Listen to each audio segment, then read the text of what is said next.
线上的家人朋友们平安，我是梦幻厨房在我家的 Vivian。 我觉得世界上最好操作的锅就是不粘锅了，完全没有什么技巧，对于厨房新手超级友好。但有部分朋友就是超级排斥不粘锅，那我自己是会在不同情况下交错使用不同的锅具，特别是在需要有锅气的时候，或是想要煎出焦香的外壳，这时候铁锅就有很好的效果。但铁锅在使用上想要达到不粘，还是必须有一些小撇步的哦。今天就一路干货到底，直接从铁锅的开锅、润锅、清洁保养到如何不粘，一次说清楚。这只铁锅呢，是我最近发现的一个瑞典的品牌 Professional Secrets， 简称 PS 锅。它的锅具做工真的非常细致，我不只入手了这个中式的炒锅，它的碳钢锅跟不锈钢锅也是一级棒。这个中式铁锅其实是一只手铁锅，但它做了制化铁的处理，所以比普通的铁锅更不容易生锈。然后它这个手柄有防烫的功能，我在实测了之后发现它真的完全不会导热，顶多就是微温。很多品牌说把手防烫，但实际都手嘎被细，所以这只手把真的没骗人，而且是做工很细腻、手感很好的不锈钢。它的锅盖透明的部分都是有弧度的线条设计，不是完全平面的哦，很有设计感。然后锅盖没有气孔，锁水度更好。它的整只锅是一体成型的，几乎没有什么死角，导热均匀又很好清洗，这个是保证没有任何一点的涂层，完全运用物理性的不粘。然后他家的不锈钢铲真的美到不像话，它的食品真的比拍出来更美丽，就是真的很细腻，很有质感。但很可惜，这个是要单买的，不是买锅附赠的。锅壁呈现螺旋的纹路，可以让整体的导热更均匀。然后这个锅的好处是什么炉具都可以使用，不止瓦斯炉，连电炉、电陶炉、IH 炉都可以使用。简单介绍完它的特色之后，我们就要来清洗开锅了。因为刚出厂的锅子怕运送途中生锈，表层一定会上一点工业用油，所以开锅的时候要彻底的把它清洗干净。锅面大概只有开锅的时候需要用到清洁剂，使用之后的清洁过程几乎都不要用到清洁剂哦。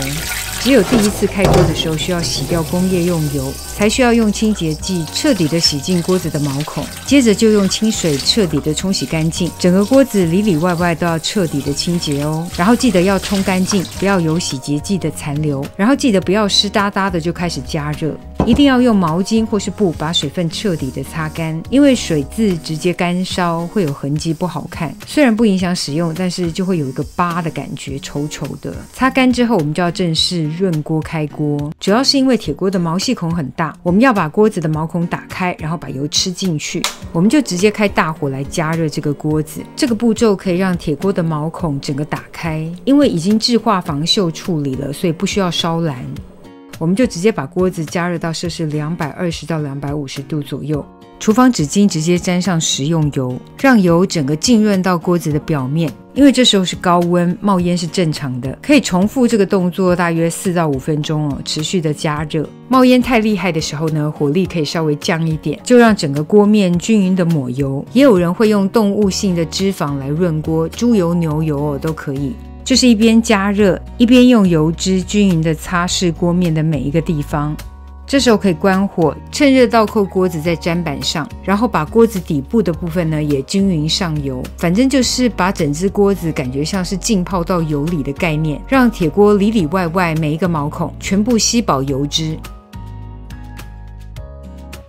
整个涂抹均匀，像敷面膜一样，这样就可以直接让铁锅静置隔夜。想静置一整天当然也是可以。静置完成，我们要来清洗。我们把锅子外层的油脂呢用清洁剂清洗掉，因为要接触到火加热，还是不要有油脂的残留，就把锅子外部整个清洗干净。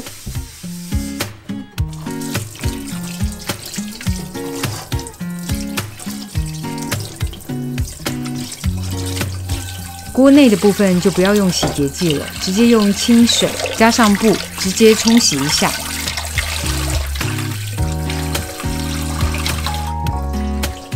洗干净后，记得擦干多余的水分。铁锅的开锅润锅就算完成咯。锅底也记得擦干。如果不嫌麻烦，甚至可以干烧一下，让锅子的表面干燥。铁锅的开锅润锅就算完成咯。开完锅的铁锅表面感觉更润一点，有的人会重复几回润锅的动作，那我没有哦，我就润了一次，之后越使用会越好用，特别是煎炒炸的料理，可以让锅吃进更多的油脂，那锅子就会越来越不粘，越来越好用。接下来示范如何料理不粘。物理性不粘的原理就是要热锅，锅子烧热，让毛孔打开。有测温枪的可以用测温枪，大概加热到摄氏220度到250度之间。没有测温枪的，就是看到锅子微微的冒烟。锅热后再下油，油产生油纹，然后微冒烟之后下食材，一定要看到油产生油纹哦。产生油纹再下食材，保证可以不粘。想要非常不粘，可以滑动哦，油绝对不能太少。我这个算是少油的版本哦。想要食材在锅中轻松滑动，油量还要再更多一些。铁锅真的比较难做到少油无油料理，要无油料理只能用不粘锅。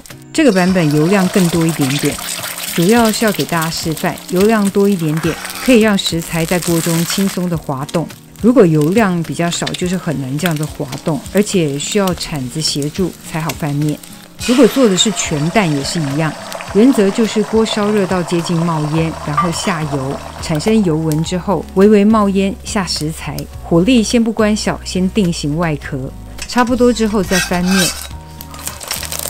然后还有一个重点就是油量不可过少，这样就可以轻松不粘咯。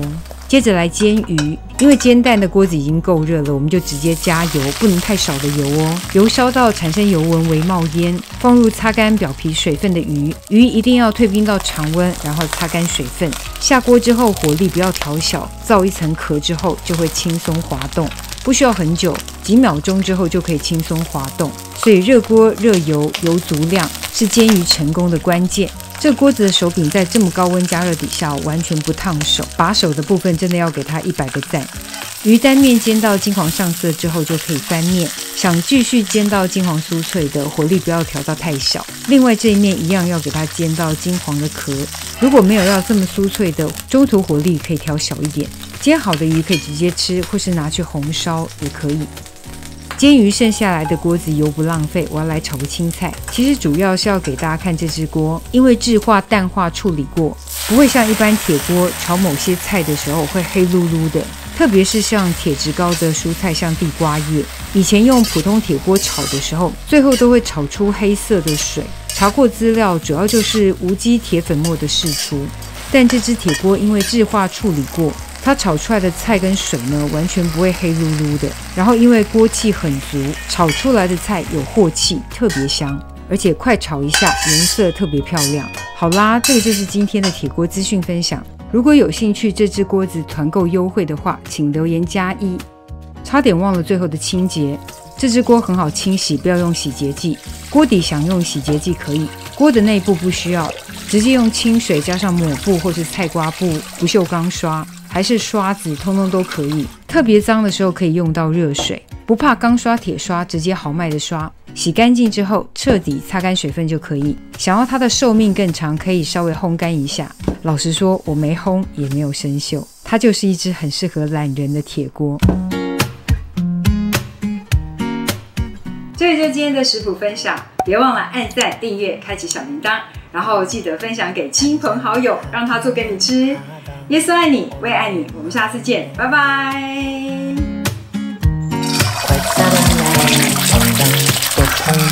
아니 풍덩 큰 돌을 던진 너